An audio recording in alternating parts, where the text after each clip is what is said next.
jërë ngeen jëf mbokk yi ñu am mbégte di leen dégtal seen autour du micro tey nag autour du micro dafa am koo xam ne jamono yi mooy def actualité mu di kan Barthélémy Dias di maire Sacré-Cœur Mermoz Bart maa ngi lay nuyu. maa ngi lay fay Pape Alé di nuyu mbokki internautes yi suivre site Dakar Matin di la jaajëfee ak di la ndokkale tamit ci sa liggéey. jërëjëf Barthélémy coow li bari na trop. ndax wàllu littoral bi mais man li ma lay njëkk a laaj mooy yow sa commune lañ tabax siège APR nga taxaw nga ne amuñu këyit fan nga teg loolu. siège APR dañ ko tabax te amuñu këyit te président Macky Sall moom lay waxuma ci ak keneen te dama bëgg président Macky Sall tontu ci lu ma laaj su ci tontuwulee mooy qui ne dit rien consent mooy wax ci lu ci des yépp ay wax yu daanu saret la. ñu ne yaa leen bañ a jox këyit. non bañ ñu ma leen jox këyit dama ne man citoyen sénégalais bu indi dossier pour permis de construire nga am sa lépp su ma la bañee signaler sa permis de construire soo ma yóbboo ci yoon da ngay am ndam mooy lu ñuy woowee abus de pouvoir donc man mënuma jóg lank bañ ne du ma joxe permis de construire parce que dama àndul ak Macky Sall citoyen sénégalais la. APR nekk benn parti légalement constitué ñu yor seen récépissé lu tax signé wu ma dama ne dafa am conflit d'intérêt ça veut dire man tey su ma nekkoon par exemple percepteur benn maire yónnee ma benn mandat de paiement benn marché bu nga xam ne jabaram wala doomam moo ko exécuté en tant que percepteur du ma ko fay parce que dafa am conflit d'intérêt lan mooy conflit d'intérêt bi Dakar Dem Dikk état du Sénégal moo ko moom président du conseil d'administration wu Dakar Dem Dikk président Macky Sall moo koy nommé directeur général wu Dakar Dem Dikk président Macky Sall moo koy nommé te ñoom ñaar ñëpp ay responsable lañu ci APR donc ñoom suñu toogee dajaloo seen biir ne dañuy def conseil d'administration dañuy jaay APR suuf loolu conflit d'intérêt la te loolu yoon daf ko tere parce que tey par exemple ñu nga xam ne ñoom ñoo ilif hôpital Dantec su leen neexee ñu ne ñoom dañoo am benn façade bu nga xam ne dafa jàkkaarloo ak géej gi dañ koy jaay Radisson wala dañ koy jaay Pullman amuñu droit parce que xam nga lu tubaab di woy usus abus ak fructus am nañu jàpp ni sax que Dakar Dem Dikk am nañ usus parce que usus mooy daanaka suuf bi yaa ngi koy utiliser am nañ abus parce que daanaka ñu ngi exploiter seen opération donc de service public de transporter le public à partir de suuf jooju mais fructus ça veut dire que suuf jooju ñoom mënuñu ci jouir des fruits parce que jënduñu ko état moo leen ko jox pour une mission de service public ça veut dire que ñoom état su bëggoon ëllëg jël dépôt wu Wakam Dakar Dem Dikk état du leen indemniser je sais pas si je me fais comprendre daf leen di exproprier wutal leen feneen fu ñuy dem mais duñ leen indemniser parce qu'ils ne peuvent pas jouir des fruits de cette assiette foncière président Macky Sall lu xew dama la njëkk a wax mënuma ko signer ndax lii gars yi nekk di ne non ba dugg ko signer ndax biiru politique après moi ma affaire du Khalifa Sall parce que il faut dire que quand j'ai dit que du ma ko signer musuñu fa teg brique toog naa jàkkaarloo ak ñoom presque at teguñu brique parce que xam nañ ma suñu tegoon brique ma ñoo toj ko te su ma leen waxee dama koy toj ñu bàyyi nag ba ma dugg kaso ñoom nag ñu dugal ma kaso parce que dama waxoon ci biiru procès Khalifa Sall dama ci joxe woon suma xalaat. kon yow instant bi ñu leen di dugal kaso lañ commencé tabax. njëkk a dugal kaso ma tëdd kaso juróom-benn weer yi la ñu tabax siège u APR ci guddi teg gendarmerie te gendarmerie Wakaam ñu ngi may dégg man Macky Sall xam na ma su ma nekkoon ci biti du tabax siège u APR jaral na ma sax ma dem ci kaso wante du ko tabax xam nga ba may dajji ay panneaux publicitaires parce que man du ma jóg di jaay doole te wóoruma ci lu may def damay wóor ne ni que dama am yoon ak man ma soog a jóg nag dem defi lu may def parce que nag tooñ baaxul kon Macky Sall daf ma bàyyi ci kaso bi juróom benn weer yooyu mu tabax teg ci guddi service mairie voirie yi di fa dem pour ne leen sommation gendarme ne leen bés bu ngeen fii tegee seen tànk ñu tëj leen yeen xale yi tamit di liggéey mairie xam nga salaire u mairie yi bëriwul liggéey mairie bon liggéey yu taxare la donc xale yooyu tamit suñu ñëwee gis gendarme ne leen su ngeen fii dellu si waate dañ leen di tëj dañ leen di téye xale yi bàyyi man ma nekkoon ci kaso bi te maître Demba Ciré Bathily mu ngi may dégg c'était mon avocat moom ci boppam il a fait partie des gens qui m'ont demandé, qui m'ont conseillé me signer permis d'autorisation de construire ma lank ma bañ parce que danaa ko mettre c'est des questions de principe déposer rek plainte te ba tey j'insiste te nee naa mettre déposer plainte parce que la loi lu tribunal mënti wax c'est imprescriptible ça veut dire lii tôt ou tard dina delluwaat ci askanu Sénégal siège u APR dañ ko tabax ak suufu askanu Sénégal ak alalu askanu Sénégal ñoom suñu toogee seen biir ne dañu cotiser dañuy wax bu dëppwul ak dëgg nañu génnee liste ñu cotiser benn ensuite le notaire qui a fait la transaction je suis désolé c'est illégal te toutes les personnes qui ont eu à s'impliquer dans ça tôt ou tard ils ont à répondre devant la justice Dakar Dem Dikk su mënee jël suufam laa wax jaay ko mais lu tax état-major les forces armées nekk fële Dial Diop lu tax ñoom seen façade maritime bi mënuñu ko exploiter pourtant armée bi soxla nañ xaalis su ma juumulee militaires yi seen condition de vie et de travail des na waxuma les hauts gradés généraux yi ak colonels yi mante militaires yi ci suuf ñu ngi may dégg militaires yi ce sont pas des marines américains dëgg la nag peut-être doole yi yemul wante tey les militaires sénégalais auraient dû être un peu mieux considérés donc tey ñoom suñu demee ba jël seen suuf boobu ne duñ ko jaay xam ne ñu tax duñ ko jaay parce que noduñu ko mën a jaay président Abdoulaye Wade bu muy nekk président du Sénégal ci nguuram waxoon nañ fii sax que gars yi ils avaient des visées sur l'hôpital de Dantec sur le camp militaire l'état-major mais ils savent que mënuñu ko def parce que état-major dañu soxla suuf c'est un camp militaire c'est pas une maison tey soo duggee hôpital principal da ngay gis ay jardin nit ñi di féexlu da ngay gis ay nit ñuy feebar yoo seen ay perfusion di doxantu mais personne n'a le droit di dem jëli suuf biir hôpital wala ci benn société publique ou parapublique ne da nga koy jaay mais pour lan yéen fan ngeen mës a dégg Dakar Dem Dikk di traverser ay difficultés pour ñu nar a dem jëli ji suufam di ko jaay te Dakar Dem Dikk tout de même c'est tout de même une société de service public c'est-à-dire que Dakar Dem Dikk même su doon faillite même su doon dem ba di faillite État du Sénégal moo na réinjecter de l'argent là-dedans su ngeen jëlee tey Air France en France Air France ne gagne pas d'argent na ngeen xool tous les bilans financiers de Air France sur les 10 dernières années Air France ne gagne pas d'argent mais Air France État français moo am responsabilité di ko financer pour que Air France tourne parce que Air France a la mission de transporter le public particulièrement de France et en France donc ce qui s'est passé avec le siège de l'APR est scandaleux c'est criminel parce que une fois de plus il y a un détournement de deniers publics l'assiette foncière qui a été mise à la disposition de l'APR c'est un denier public donc ceux qui pensent que wax bi jeex na dañ koy nulal dañuy nax seen bopp gis nga Pape Alé lu tax àdduna neex léppay jeex bi tamit dina jeexi et malheureusement ils n'ont pas appris du dernier régime je répète le président Macky Sall a construit le siège de l'APR sans aucun permis de construire et je ne m'adresse à personne je m'adresse à Macky Sall et si Macky Sall ne répond pas c'est qu'il consent. Très bien ça c'est clair léegi ñu ñëw ci wàllu littoral bi pourquoi nga def descente ci littoral bi pour arrêter les travaux yu nekk foofu. littoral bi lu fa gars yi def wax naa ko am na ay sénégalais ñu am la chance am ay suuf ci tefes bi jàkkaarloo ak géej gi kooku dëgg la neex na ku nekk ci ñun ñaan nga yàlla bien sûr mais je veux dire ku nekk ci ñun ñaan nga yàlla dëkk fu baax fu rafet fu jekk sant yàlla alhamdulilah et je le répète man képp ku ñëw ci man ne ma am naa këyit nga won ma sa fond de dossier mu jaar fépp fu mu noonu jaar nga fay sa l'impôt fépp fa ko nga fayee mais ce n'est pas à moi Barthélémy Diaz taxaw ne la mën nga tabax wala doo tabax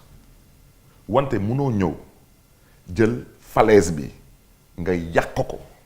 ñu ngi wax ay waxu érosion côtière Sénégal ñëpp gis nañ la participation du Sénégal à la COP 21 à la COP 22 man maa ngi foon j'ai fait Paris j'ai fait Marrakech j'ai participé à toutes ces COP j'ai vu les déclarations du gouvernement sénégalais mais comment au XXIe siècle ñu ngi wax ay réchauffement climatique ñu ngi wax ay érosion côtière balaa may dee j'ai vu un communiqué mensonger de la société certaine di wax na ni que ils ont soi-disant laissé un passage pour avoir accès à la mer xanaa ñoom dañu fàttali ni que y a la fonte des glaces xanaa dañu fàttali ni que y a la remontée des eaux mais cette plage là qui aujourd'hui fait à peine 80 mètres de large mais cette plage là d'ici maximum 10 ans elle va disparaître parce que la mer tout le monde sait qu'elle avance chaque année d'au moins 5 mètres ils se moquent de qui ces gens là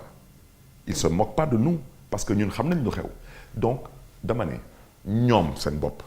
ñoom laa arrêté lu tax ma arrêté leen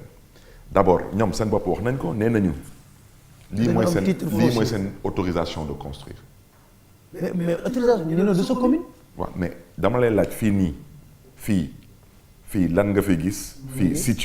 situé bi lan nga fi gis. situé à Mermoz sur la corniche ouest derrière école tennis. waaw Mermoz la ñu wax. waaw maintenant Mermoz kañ la nekk biir Fann Point E. dégg naa fi benn fonctionnaire taxaw nekk ANAT. waaw mooy délimité. mooy délimité wax jooju dëppoo ak dëgg te moom xam na ko. commune c'est vrai que fii ñu ngi bind c'est vrai soo ko xoolee bon on va revenir dessus parce que ñu ngi bind commune de Fann Point E Amitié mais sur le terrain ñu ngi bind situé à Mermoz sur la corniche ouest derrière école tennis. maintenant xam nga Pape naka la ñuy définir benn adresse. dañ koy définir ci li ñuy woowee des polices. police SDE police Sénélec police Sonatel ñoom seen adresse ban police moo ci nekk Fann Mermoz moo ci nekk ñetti Fann moo am Dakar ñun fii la ñu juddoo fii la ñu yaroo fii la ñu màggee kenn du ñu wax waxu Dakar ñun ay boy Dakar lañu. Fann Hock ak Fann Résidence mi ngi biir commune Fann Point E Amitié Fann Mermoz fu président Macky Sall dëkk. Fann Mermoz la cité des enseignants Fann Mermoz la club olympique Fann Mermoz la gis nga ku ñuy wooyee Atepa te mu nekk architecte bu siiw nit ñi xam ay bureau fu ñu nekk bureau yooyu fu mu nekk mooy Fann Mermoz wante moom Atepa fu mu dëkk mooy Fann Résidence Atepa bureau fu muy nekk Fann Mermoz lépp lu jàkkaarloo ak Atepa ci beneen côté bi mooy am su ma jumlee am na fa benn immeuble Focus foofu mooy Fann Résidence kon dama ne corniche pour Dakar waaye xam corniche bi nu mu tëddee corniche juróomi commune lay traversé day commencé port ak commune du plateau wàcc ba presque Rebeuss prison Rebeuss foofu yëpp plateau la à partir de la porte du millénaire mu jëm Médina mu dem ba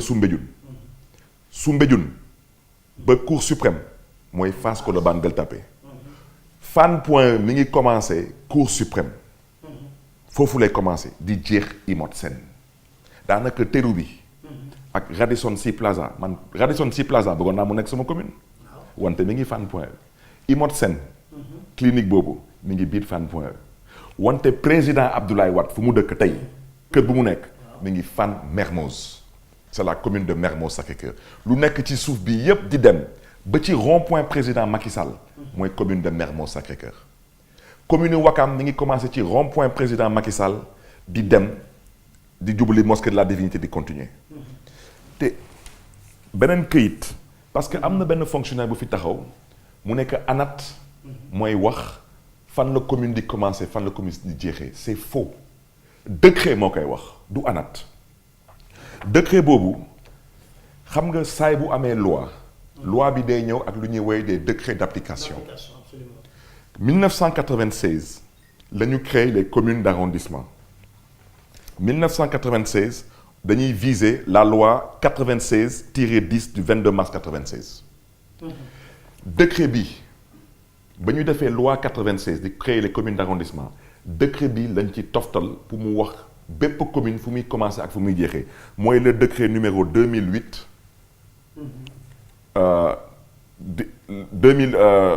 là le décret 2008 10 du 10 septembre 2008 mi ngi nii dañ leen ne la commune de Fann Point E Amitié est située sur la côte sud-ouest de la presqu'île du Cap-Vert dañu ne elle s'étend de Mermoz Sacré-Cœur au nord on n'a pas dit dans Mermoz Sacré-Cœur on a dit de Mermoz Sacré-Cœur au nord à Gueule Tapée Fass Colobane au sud au nord-est elle est limitée par la commune de Grand Dakar ñu ne la commune de Mermoz Sacré-Cœur est située sur la côte sud-ouest de la presqu'île du Cap-Vert elle s'étend de Ouakam au nord à Fann Point E kon yow fi nga dem nii foofu yow sa ñoo la ko gën a xam. gis nga Pape su ma fa demoon te aw ma fa woon lu ma fay def heure bi du ma toog fii gars yi maa ngi ci biir dañ ma xiif yow nu ñu la xiifee noonu la ma gars yi xiifee. mais léegi ba laaj la benn affaire kon ñoom lan lañ la porté plainte. non dañuy caaxaan. xam nga section de recherche. non xam nga jàpp sàcc. muy sàcc wante nag mu nekk ponkal yor doole yor alal il faut que mu xataraayu parce que gàcce bi moo ngi leen di bëgg a rey. waaw parce que mais xam nga man sax xam nga man ñoom sax waaw ñoom man ay sàcc lañu il faut dire la vérité ay sàcc lañu wante man ñoom sax ñoom dérangé wu ma man ñu ma dérangé mooy fonctionnaire yu nga xam ne ni ñoo def ñaawteef bi parce que lu ci gën a ñaaw Pape yow yaa ngi tudd d'abord Djibi Diallo boobu ñu ne dañ koy jox xam nga dañu ne gis naa benn communiqué ñu ne du dëgg Djibi Diallo amul 4000 mètres carrés ñu ne 2325 mètres carrés la am ay kàcc la ngeen jéggal ma ci kàddu yi premier document bañ koy attribuer terrain ñu ngi koy attribuer 5000 mètres carrés à usage mais mën a joxe sax nit 5000 mètres maa carrés ngi ñëw mais dama lay expliquer parce que kii ce sont des experts en satchologie parce que yaa ngi may dégg xam nga 5000 mètres carrés nga bind à usage d'habitation xam nga maintenant man lan mooy la question parce que gis naa benn communiqué société boobu certaine ñu ne que ci seen 5e paragraphe ñu ne que amul benn koppar bu jógee ci ñoom dem ci Djibi Diallo dañuy fen te maa ngi déglu ci kaddu yi parce que dama bëgg a wax ji jëm ba ci justice bi man waxaguma te génnaguma lu ma am ci ay kayit gis que ñii suñu ma moytuwulee fii la ñuy jaar tëj seen société bi dem defi leneen parce que ils vont se calmer. xam nga 5000 mètres carrés. bu Djibi Diallo moom la ñu njëkk a jox Djibi Diallo. waaw maintenant la question est de savoir comment on est passé de 5000 mètres carrés à 2325 mètres carrés. et le reste kan moo ko jël. damay laajte. quel est le ministre des finances. qui a structuré sur cette assiette foncière quelques milliers de mètres carrés. pour pouvoir créer ce titre foncier à Djibi Diallo. xam nga xeex bi c'est une bataille d'opinion. ils vont répondre. Ce n'est pas à la justice sénégalaise, à la limite, de dire le droit. C'est aux Sénégalais de se dire le droit aujourd'hui. Parce que li alalu Sénégalais yi la. te justice sénégalaise lu ci waay xam doy na. et ñoom ñëpp ay ponkal lañu parce que nag bëgguma sole ci wax ji xam nga gars yi ñoom suñuy dóor. maa ngi ci liste bi. maa ngi ci liste bi. xam nga gars yi suñuy dóor. xam nga gars yi suñuy dóor. damay jégalu nag askanu Sénégal parce que dafa am ay kilifa ñuy ay kilifa diine. ñoom duñu jël lettre. bind ne dama bëgg ngeen jox ma terrain wante ñoom su ñuy def seen ñaawte dañ leen di jiital ñu ne parce que suñu gisee turu xalif généralu lii wala turu xalif généralu laa duñ ko sañ a attaqué duñ ci sañ a wax wante suñu defee lu mel noonu dañ ciy dugal ay hauts magistrats mais allez chercher le patrimoine du président de la Cour suprême si vous pouvez le savoir allez chercher le patrimoine du président de la Cour d'appel allez chercher le patrimoine du procureur de la République du tribunal hors classe de Dakar. Allez les chercher. Si vous voulez, on parle. Si vous voulez, vous vous calmez. C'est à vous de voir. Parce que la récréation, elle a trop duré. Et man, je ne suis pas là pour humilier des gens. Je suis là pour dire à des gens, arrêtez, ça suffit. dafa doy. Maintenant xam nga. waaw mais liste bi mënuma ci sore ci liste bi. waaw bëgguma ci sore mais nag am na lu ma ci laaj naa ko sax Sud FM. damay laajte numéro 10. damay laajte président Macky Sall laay waxal une fois de plus waxuma ak waa domaine waxuma ak waa cadastre waxuma ak ñooñu waa président laay waxal. dama koy laaj est-ce que président Denis Sassou Nguesso ci la bokk am ndéet damay laaj rek ma koy laaj moom tamit président Macky Sall lan la séq ak président Sassou Nguesso diine tarixa lan la ñu séq te président Sassou nekk ci xalif général damay laajte rek le numéro 10 je demande Jean-Dominique Okemba il est qui? C'est le non on le connaît. C'est le neveu de Denis Sassou Nguesso en même temps son directeur de cabinet. moo tax may laaj président Macky Sall lu tax sénégalais yi mënuñu am suuf ci tefes bi ku jógee xaw ma ban dëkk di ñëw fii ñu koy jox lu toll nii mais ça c'est des milliards fu ñu ko teg dama bëgg ñu wax ma non déet dama bëgg ñu wax ma Denis Sassou Nguesso lan la defaral sénégalais yi fan la demal Sénégal ñoom bokkuñu génération sax mais mais moo tax may laaj est-ce que dañu bokk diine mën nañ bokk diine je ne sais pas mën nañ bokk tarixa je ne sais pas mais am na benn tarixa bu nga xam ne ni moom xalif général la ci moo tax may laaj. non xam nañ. yaa ngi may dégg. wax ju bari. maintenant nag lu ci des du ma ci mën a sori parce que je reviens à ce que j'ai dit ku ci nekk ak sa wërsëg ce sont des Sénégalais su nekkee seen wërsëg damay joxe un exemple. Il y a des gens qui sont dans la promotion immobilière par exemple Cypress. ñëpp xam leen Sénégal. Telium ñëpp xam leen Sénégal. Focus ñëpp xam leen Sénégal mais ñu fay liggéey ay Sénégalais lañu wala ay Chinois ay Sénégalais lañu. ñooñu yoon may na leen ñu dem ci état sàkku ci état suuf pour liggéey seen liggéey. wante man mënuma nangu ñuy dagg falaise yi di yàq géej gi di jël lu nga xam ne ni teguñu ko ci yoon parce que la vérité monsieur Djibi Diallo ne peut pas justifier et il n'y a aucun fonctionnaire de la direction des domaines qui peut justifier aujourd'hui que sur un bail contrat de location entre l'État et un privé yow tey nga am un papier qui est bancable qui est hypothécable qui est vendable et qui vaut 4 milliards titre foncier sans aucune mise en valeur tegoo fa benn bail il a payé 2450 francs par mètre carré de droit de timbre par rapport au bail il se retrouve avec 1 million par mètre carré à vendre sans aucun effort voici le Sénégal d'aujourd'hui et de Macky Sall lii mooy gestion sobre et vertueuse lii mooy la patrie avant le parti moom lay wooye yebel moo tax maa ngi déglu mbokk yi wante nag xol bi dafa fees te foog ñu wax nit ñi dëgg lu ëpp rek tuuru man ça fait 11 ans que je suis maire maa ngi noppi rek fii awma fi mètre carré ñoom seen bopp suñ taxawee ñu nekk man duma fi maire dañuy nax seen bopp te ñoom nañ ma wax kan moo leen fal dañ leen nommé jéemal gestu ñaata suuf lañ fi am premier ministre Boun Abdallah Dionne bu muy nekk premier ministre un jour je lui ai dit monsieur le premier ministre su ngeen bëggee dimbali les communes commune u Mermoz Sacré-Cœur du Barthélémy Diaz wante su ngeen bëggee commune Mermoz Sacré-Cœur bañ a jël VDN bi teg fa ay jaaykatu oto ak yu mel noonu daanaka qu'on ne bidonvilise pas la commune vous devez mettre des portefeuilles fonciers à la disposition des communes et sous la supervision du représentant de l'État. Parce que man commune Mermoz Sacré-Cœur 4000 mètres carrés yi su ñu ñëwee ñu ne bon maintenant mairie Mermoz Sacré-Cœur dañ leen di daggal 1000 mètres carrés yéen da ngeen bëgg a tabax man leen su ngeen bëggee tabax parce que yéen tamit jëndu leen suuf bi comme yéen am ngeen lu ngeen tabaxee ay immeuble ngeen ñëw tabax ñu fi benn bibliothèque municipale ndax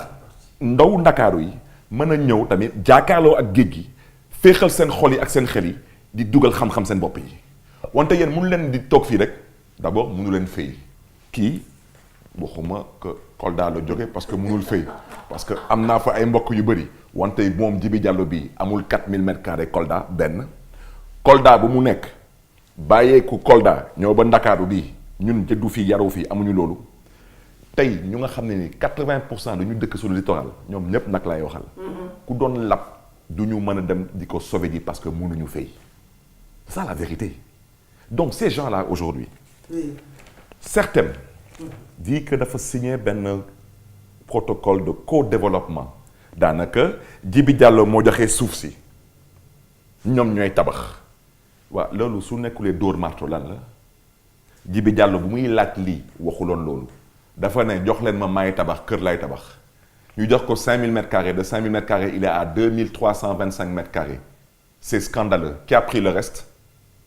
je demande encore quel est le ministre des Finances qui a pris le reste pour créer le titre foncier te kenn dina ma ci tontu parce que j'ai mais yow tamit xam nga ko yow yaa ko mais yow tamit xam nga ko je demande quel est le ministre des Finances qui a pris 5000 mètres carrés moins 2325 mètres carrés pour créer le titre foncier de façon illégale avec la complicité de certains fonctionnaires véreux sans aucune mise en valeur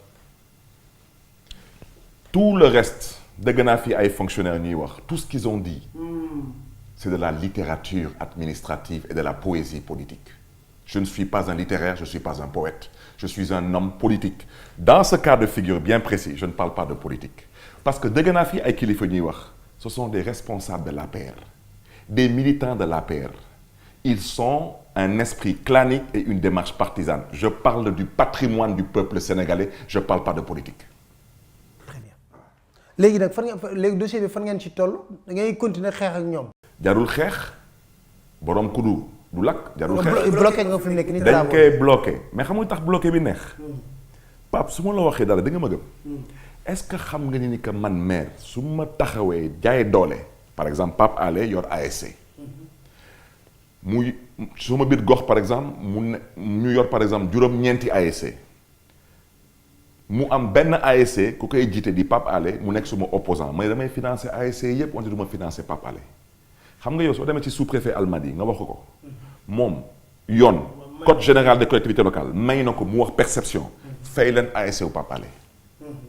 tey soo ñëwee yow tey nga am sa terrain am sa lépp nga indi teg permis de construire signal man ne du ma la signal permis de construire parce que yow neexoo ma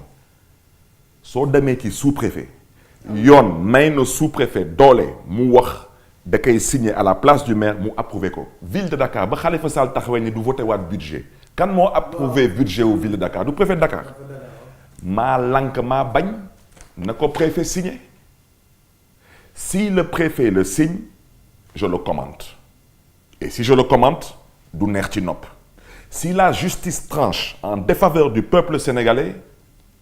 je donnerai mon point de vue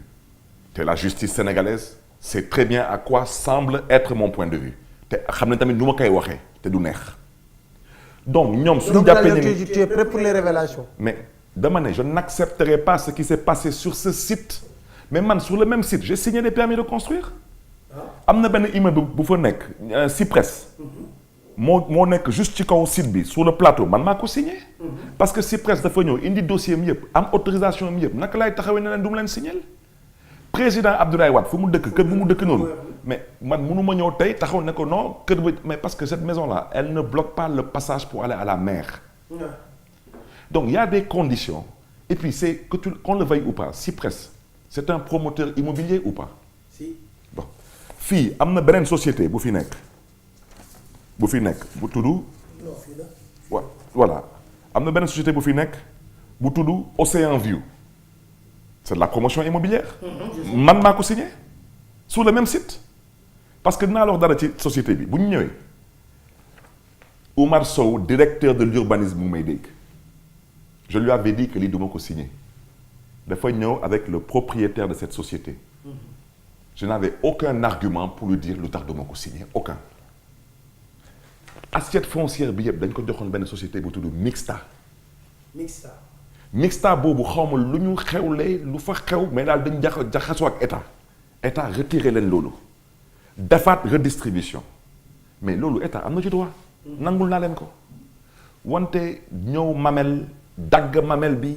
dem ci géej bi xotti falaise bi ça c'est pas permis lu tax ce n'est pas permis mi ngi nii gis nga xoolal mi ngi nii man je ne vais parler que de 3 lois je vais parler du code général des collectivités locales c'est une loi je vais parler du code de l'urbanisme c'est une loi je vais parler du code de l'environnement qui est une loi le code de l'environnement la loi numéro 2001-01 du 15 janvier 2001 article 69 alinéa 2 nee na seuls sont autorisés sur le domaine public maritime et fluvial virgule à titre d'occupation privative virgule les installations légales et démontables c'est le code de l'environnement c'est une loi elle est au-dessus du directeur des domaines elle est au-dessus du ministre des Finances c'est une loi on a dit qu'à titre d'occupation privative sur le domaine public maritime et fluvial seuls sont autorisées les installations légales et démontables on n'a pas dit durable c'est du français ak ñoo dégg tubaab mais su leen neexee su leen neexulee duñ déggati tubaab ku ci nekk nag soo ko woowee fii day fàtte sax que suy wax day fàtte ne que bët bu ñu koy xool dañ koy xoolee bëtu militant ak responsable u APR te ñun nekkuñu fi di politique bés bu ñu Macky Sall waxee élection yi kañ la ñu delluwaat ci politique waxu politique pour l'instant lu ñuy wax nii mooy alalu askanu Sénégal gestion lu ñuy wax nii ak bonne gouvernance je n'ai pas le pouvoir ni la prétention d'interdire à un quelconque Sénégalais personne physique ou morale d'être sur le domaine public national ou maritime parce que je considère que personnellement dem naa Miami xam naa Casablanca xam naa la Côte d'Azur Monaco. ce sont mais côte dañ koy exploité mais tey soo demoon tey léegi nii Côte d'Azur wala nga dem léegi nii Casablanca mais xool la fa nekk ce n'est pas des immeubles à perte de vue et cetera. Et puis même soo demee Miami dëgg la sur la côte il y a des tours mais ces tours là sont à combien de centaines de mètres de la mer. À usage d'habitation. Mais yow fii mais naka la benn nit moom kese moom képp moom rek moom donc il se retrouve avec 5000 mètres carrés sur le domaine public maritime avec un bail qui s'est transformé en titre foncier sans aucune mise en valeur, un bail qui est bancable, rentable, vendable, hypothécable et qui vaut 5 milliards à l'origine parce que c'était 5000 mètres carrés. Maintenant ci bail mooy yow nga yor sa immeuble nga may louer appartement man ma yor 2 chambres à coucher. waxuma sax ma loué ci benn chambre mais ma jaay ko sa biir immeuble man may loué sa appartement may loué ci sa immeuble appartement ma jël ci benn néeg ma jaay ko ku fa nekk jaay ko dem suma yoon loolu la gars yi def mu am nag des fonctionnaires qui trouvent tout de même la force de vouloir expliquer l'inexplicable ça veut dire que ñëpp da ngay jéem a défendre ce qui est défendable et quel que soit Alpha parce que tey s'il y a le Sea Plaza, le Radisson, le Terrou-Bi, tous les Sénégalais, particulièrement les Dakarois, je pense qu'on est tous fiers de ces installations-là. Même si on peut en dire et en redire. Mais au moins, Sénégal, ku fi am gan, am nga foo koy dugal. Su ñu waxee Sénégal am na conférence, am nañ fu ñu dem defi conférence. Mais donc c'est normal que les Sénégalais aussi puissent jouir de ce foncier peut-être à usage d'habitation ou à usage comment dirais-je, de promotion immobilière. Mais ce qui n'est pas normal. Une personne est attributaire de 5000 mètres carrés, il se retrouve à 4000, puis à 2325, et puis après il amène le foncier et quelqu'un d'autre construit. Mais oh, là, on est où là? Barth vraiment maa ngi lay sant di la gërëm parce que lii laa sàkk woon ci yow nga ñëw indil ñu ay leeral yu am solo ci dossier bi c'est très important leeral yu ñu indil Sénégalais yi mi ngi noonu nag wax naa leen nag toujours que combat bi. du combat Barthélemy du combat Pape Alé bàyyi leen di délégué combat yi c'est des combats citoyens géej gi ñun ñëpp ci bokk yam mais nit ñoo xam ne li gars yi di wax rek yow boo foogee ne bu la takkalee ndomba tànk nga ne les pieds dans l'eau te yow daanaka mënoo fi day doy waar mais nag Pape balaa ngay daaneel dama bëggoon wax ci site boobu nous allons nous battre pour que la jeunesse de Dakar particulièrement puisse avoir quelque chose parce que ñoom def na lu ñuy def ba pare man dinaa ci waxtaan avec le maire de Dakar. Dakar amul bibliothèque municipale. amul fenn fu xale yi mën a dem tey toog di sàkku foofu xam-xam. di am ay livres di ko mën a gëstu xam nga internet du xam-xam. internet information la. xam-xam mooy des choses qui sont documentées qui ont été publiées qui ont été autorisées. Dakar ne peut pas aujourd'hui être une ville sans salle de cinéma sans heureusement sax que salle de cinéma yi on a pu voilà mi del soir mais le pays du président Senghor qui a même pas de bibliothèque municipale. Dakar doit avoir aujourd'hui on doit avoir un espace pour les jeunes moo tax lu ñu fa def ñoom comme ils ont commencé de 5000 mètres carrés wàcce 4000 ñëw 2325 ils vont donner quelque chose à la jeunesse de Dakar et c'est eux qui vont le construire. Inch'Allah. kon ma leen di sant di leen gërëm di leen dig daje ci beneen émission autour du micro ak beneen gan incha allah jërë ngeen jëf.